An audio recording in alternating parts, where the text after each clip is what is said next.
खबरों में आगे बढ़ते हैं और एक और बड़ी खबर आपको बता दें। नशेबाज मुस्कान के कई सारे कांड सामने आए हैं। सौरभ राजपूत हत्याकांड में आरोपी मुस्कान और साहिल सलाखों के पीछे चले गए, लेकिन ना तो उनकी रातें कट रही हैं और ना दिन। दावा तो यह किया जा रहा है कि जेल प्रशासन से ये दोनों नशीले पदार्थ की डिमांड कर रहे हैं। और इतना ही नहीं, दोनों कह रहे हैं कि हम अलग अलग बैरक में नहीं रहेंगे, हमें एक बैरक में रखा जाए और मुलाकात की मांग भी करने लगे हैं।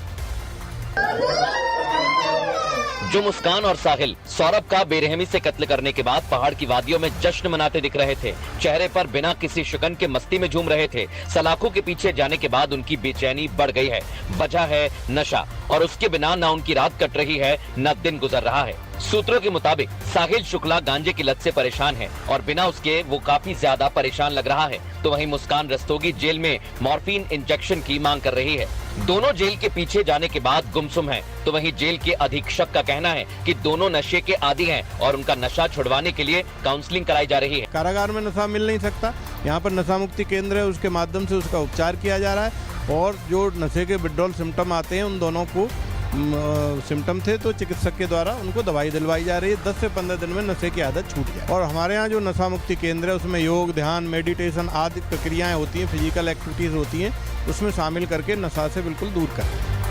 इतना ही नहीं, जेल जाने के बाद साहिल और मुस्कान को अलग अलग बैरक में रखा गया है, जिसके बाद दोनों ने एक बैरक में रखने की डिमांड कर दी है और अब वो एक दूसरे से मुलाकात की मांग भी कर रहे हैं। लेकिन जेल प्रशासन का साफ कहना है कि ये संभव नहीं है, क्योंकि उसके लिए नियम होते हैं। जेल के अंदर बंदियों के आपस में इनकी मुलाकात नहीं हो सकती, क्योंकि जेल के अंदर उन्हीं बंदियों की मुलाकात हो सकती है जो रक्त से संबंधित है। जैसे माँ बेटी, माता पिता आपस में, पति पत्नी, इस तरह की तो मुलाकात नहीं हो सकती। वो जेल मैनुअल के उस प्रावधान में नहीं आते हैं कि इनकी मुलाकात हो।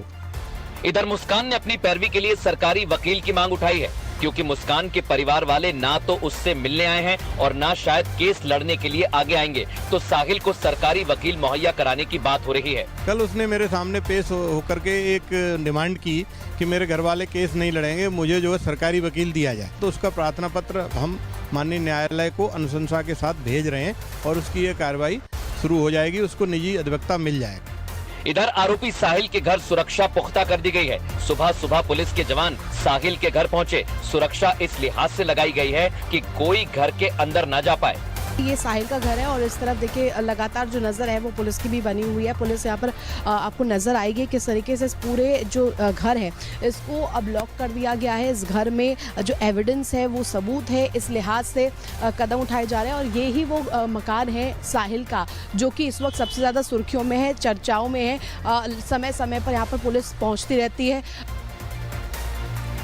मेरठ में हुए जघन्य हत्याकांड को लेकर अब पुलिस सीन रिक्रिएट करने की तैयारी में है और दर्शकों, पुलिस को हिमाचल की एक टीम भी भेजी गई है। टीम के लौटने का इंतजार किया जा रहा है, उसके बाद सीन को रिक्रिएट किया जाएगा। इस बीच सौरभ राजपूत की पोस्टमार्टम रिपोर्ट भी सामने आ गई, जिसमें बेरहमी की एक एक दास्तां लिखी हुई है। मेरठ के सौरभ हत्याकांड को लेकर अब तैयारी सीन रिक्रिएशन की हो रही है। पुलिस की टीमें हिमाचल जाकर जांच में जुटी हैं। जैसे ही वो जांच के बाद लौटेंगी, वो सारा सीन दोहराया जाएगा जैसा मुस्कान और साहिल ने सौरभ को मौत की नींद सुलाने के लिए किया। जैसे ही हम एक बार हमारी टीम जो है वो हिमाचल हो आएगी, वहाँ से एविडेंसेस लेकर आ जाएगी, उसके बाद हम सीन रिकंस्ट्रक्शन भी करवाएंगे और रिमांड भी लेंगे। कातिल मुस्कान कितनी बेरहम थी, इसका अंदाजा इसी बात से लगाया जा सकता है कि मुस्कान ने ही सौरभ के दिल को पहले चीरा और फिर उसके सिर को धड़ से अलग करने में भी नहीं हिचकी। बेरहमी की इंतहा का अंदाजा सौरभ राजपूत की पोस्टमार्टम रिपोर्ट से समझा जा सकता है। रिपोर्ट में बताया गया कि जब सौरभ की बॉडी मिली तब तक सड़ चुकी थी और शरीर पर 5 चोट के निशान थे। वहीं शव के टुकड़े की खाल उतरी मिली और कान से 7 सेंटीमीटर नीचे तक का घाव मिला। सौरभ की गर्दन धड़ से अलग थी, तो वहीं छाती पर 6 गुना 3 सेंटीमीटर के घाव मिले। दोनों हाथ भी शरीर से अलग थे, कलाइयां भी अलग थी और सांस लेने वाली नली कटी हुई थी। पूरा चेहरा सूजा हुआ था और आंख खुली और एक आंख बंद थी। बॉडी पर सीमेंट लिपटा हुआ था, तो वहीं चिन पर चोट के निशान थे और गले में फंदे के निशान मिले हैं। पोस्टमार्टम रिपोर्ट में रीजन बताया गया है शोक एंड हैमरेज, और साथ ही उसमें बताया गया है कि चाकू से लेफ्ट साइड पर 3 बार वार किया गया था और गर्दन है वो बॉडी से अलग थी। अब मेरठ पुलिस साहिल और मुस्कान का बयान दर्ज करने की तैयारी में है। पासपोर्ट और बाकी जानकारियों को लेकर बयान दर्ज किया जाएगा और रिमांड लेने के लिए कोर्ट में अर्जी देगी। एसपी मेरठ का कहना है कि अब तक 10-15 लोगों के बयान दर्ज किए गए हैं। जो भी इन लोगों के संपर्क में आए हैं उन सबसे पूछताछ होगी। जितने भी लोग इसमें निकल कर आए हैं, जहाँ से उसने सामान खरीदा था लड़की ने, जैसे ड्रम वगैरह हो गए, उन सभी के बयान लिए गए हैं।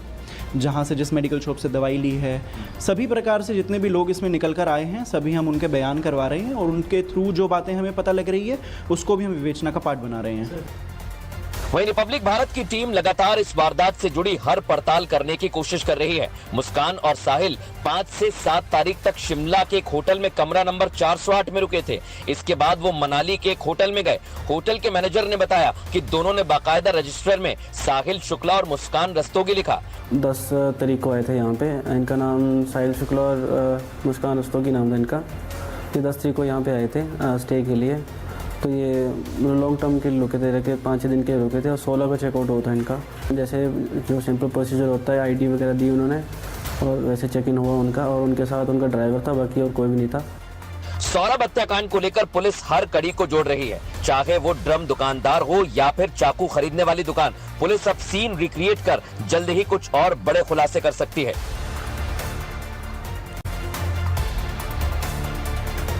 अब दर्शकों खबरों में आगे बढ़ते हैं और एक और बड़ी खबर आपको बता दें। नशेबाज मुस्कान के कई सारे कांड सामने आए हैं। सौरभ राजपूत हत्याकांड में आरोपी मुस्कान और साहिल सलाखों के पीछे चले गए, लेकिन ना तो उनकी रातें कट रही हैं और ना दिन। दावा तो यह किया जा रहा है कि जेल प्रशासन से ये दोनों नशीले पदार्थ की डिमांड कर रहे हैं और इतना ही नहीं, दोनों कह रहे हैं कि हम अलग अलग बैरक में नहीं रहेंगे, हमें एक बैरक में रखा जाए और मुलाकात की मांग भी करने लगे हैं। जो मुस्कान और साहिल सौरभ